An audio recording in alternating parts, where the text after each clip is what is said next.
On this episode of Net Wins, the formula ranks Michael Jordan number 6 all time. His peak is number 1. As always, the database can be reached at https://willf123.github.io/NBA-net-wins. There's a detail about Michael Jordan that gets lost in the mythology. Before he became the most competitive athlete of his generation, before the 6 championships and the tongue wag and the commercials and the documentary, he was a kid from Wilmington, North Carolina, who got cut from his high school varsity basketball team as a sophomore. He went home, locked himself in his room, and cried. He kept the door shut even though nobody else was home. It was important to him that no one see it or hear it. Then he went to work. The full story of what drove Jordan is worth understanding before you look at the numbers, because the numbers do not exist without it. His father, James, wanted him to play baseball. He played baseball, learning to swing at his father's pitches in the backyard, chasing the approval that became the fuel for everything else he did in competition. His older brother Larry used to beat him in one-on-one until Michael grew taller, and Michael said later that Larry would have been a better player if he had gotten the height.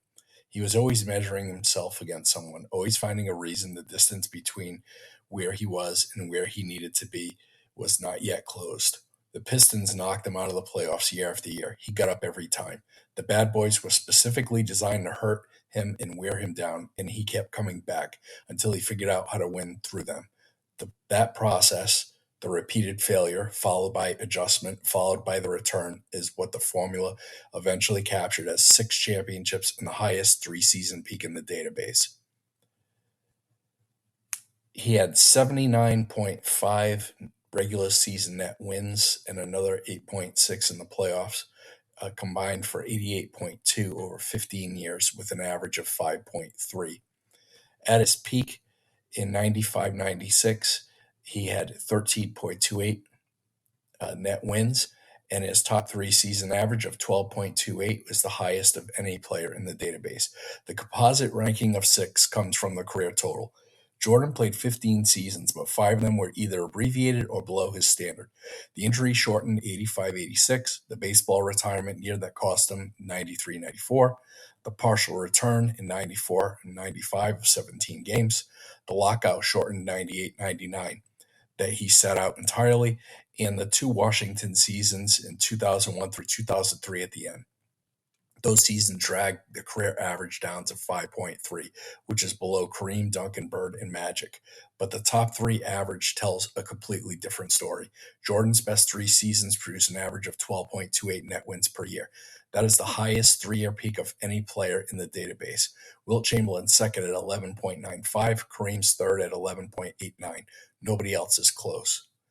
Before the numbers got large, a famous coach kept them small. Bobby Knight coached Jordan on the 1984 U.S. Olympic team.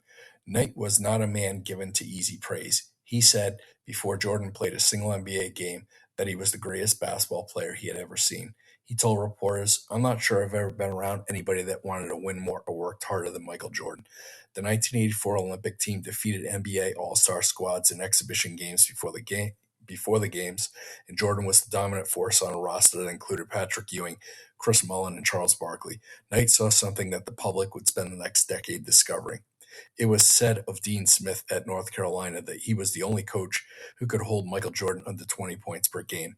His system required ball movement, patience, and subordination of individual scoring to team execution. Jordan averaged 17.7 points per game as a freshman at Carolina. Smith later said it was the hardest thing he ever did in coaching. Keeping a player that transcendent within a system. Jordan accepted it because Smith had his respect and because he was still learning. When he arrived in the NBA, the learning was done and the system was his. There's a detail from 1982, days after Jordan led North Carolina to the NCAA championship as a freshman, that captures something about him. He attended a prison ministry event organized by former NFL player Bill Glass. A blindfolded martial arts expert named Mike Crane performed the samurai watermelon cutting stunt with Jordan lying on stage. Crane cut the watermelon. He also nicked Jordan's navel, 3 stitches. Jordan had volunteered for the stunt. That willingness to put himself in the middle of something nobody else would do, the competitive need to be in the center of whatever was happening, never left him. It is the same quality that drove the gambling. Jordan's gambling was not a vice in the way people think of vices. It was the same competitive engine applied to a different surface. He needed to compete at everything constantly against whoever was willing: golf, cards, pool. The stakes had to be real or the competition meant nothing.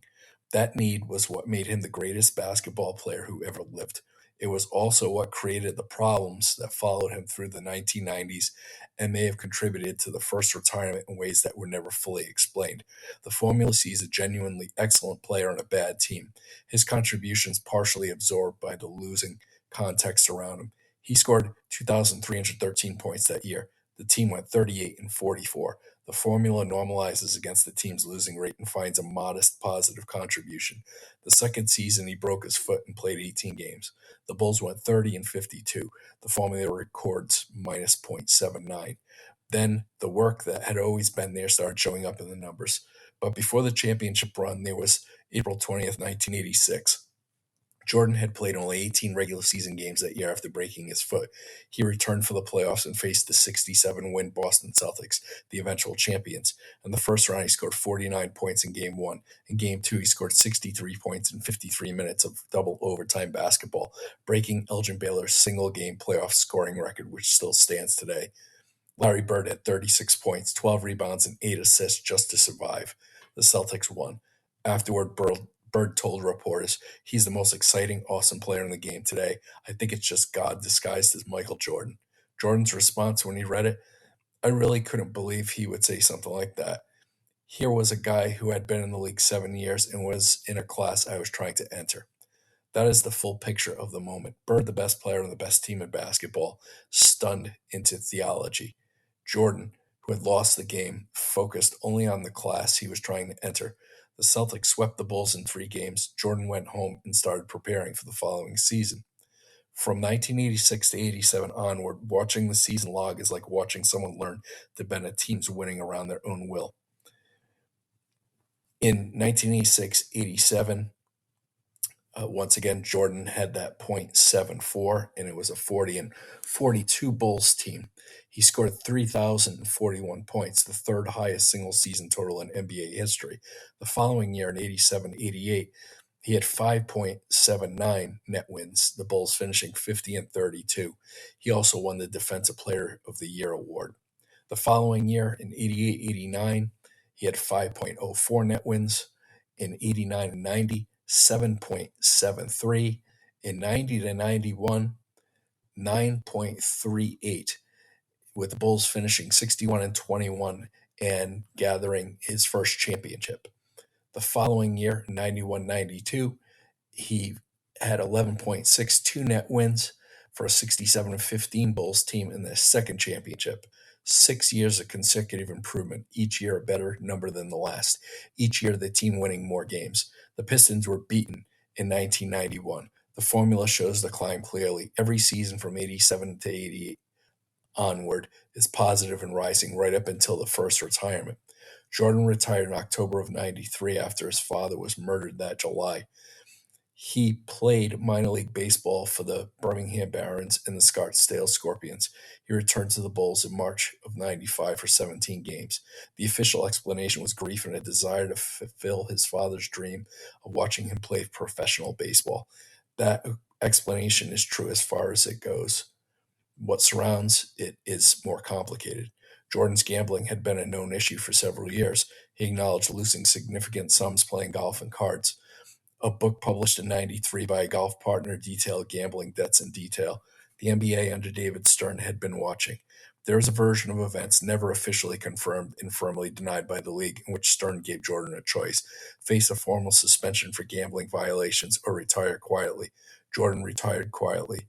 The timing coming right after a period of intense scrutiny has always been noted by people who follow the league closely. Whether that version is true is unknowable from the outside. What is true is that Jordan retired at 30 after 3 consecutive championships, played minor league baseball for 18 months, and returned. The rumor has never fully gone away because the official explanation has always felt incomplete to people who watched it happen. The Ted Williams-Muhammad Ali comparison is worth making plainly regardless of cause. Williams lost 3 seasons to World War II service, returned, lost 2 more to Korea, and still finished with a .344 career batting average. Ali lost 3.5 years at his peak to the draft refusal and legal proceedings. Both are considered among the greatest in their sport's history despite the missing years. Jordan's case, whether the reason was grief or external pressure or some combination, is identical in structure. A player at his absolute peak, removed from competition, denied seasons that would have been historically excellent. The 93-94 season would have been Jordan's age 30 season. Based on the seasons surrounding it, a plus 10 to plus 12 net wins is a conservative estimate. The 98-99 lockout cost him another full season at 35.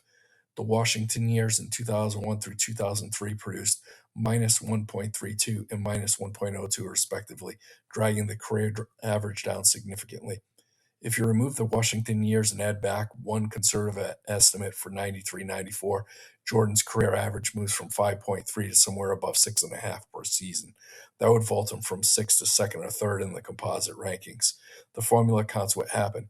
It cannot count what was taken away or what was added at the end when it should not have been. At his peak, the 3 seasons from 1990-91 through 92-93, he averaged 9.6 net wins per year and produced 3 championships.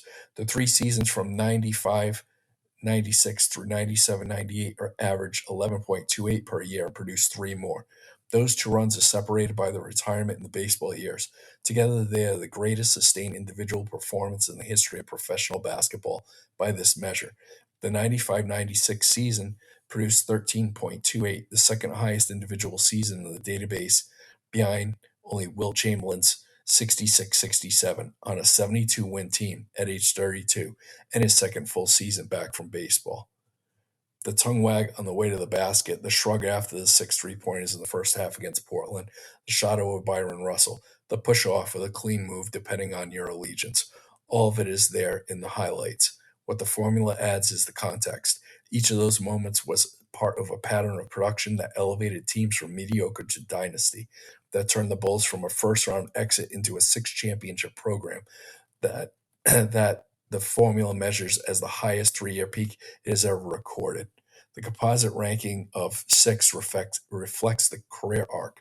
The early years on bad teams, the retirements, the Washington years, all of it is compressed into a 15-year career average that falls below 4 players who played longer and more continuously at a higher level. The peak ranking tells the other story. Nobody in the database has a higher 3-year average. Nobody in the database has a season above 13.28, except Wilt Chamberlain in a single season 60 years ago. The top 10 individual seasons in the database includes Jordan's name 3 times. The kid who cried behind a closed door after getting cut from the varsity team produced the most concentrated peak in the history of the sport. His older brother Larry, who used to beat him in one-on-one, got the ceiling that Michael spent a lifetime trying to reach. He never stopped trying to reach it, and the numbers show exactly how far he got.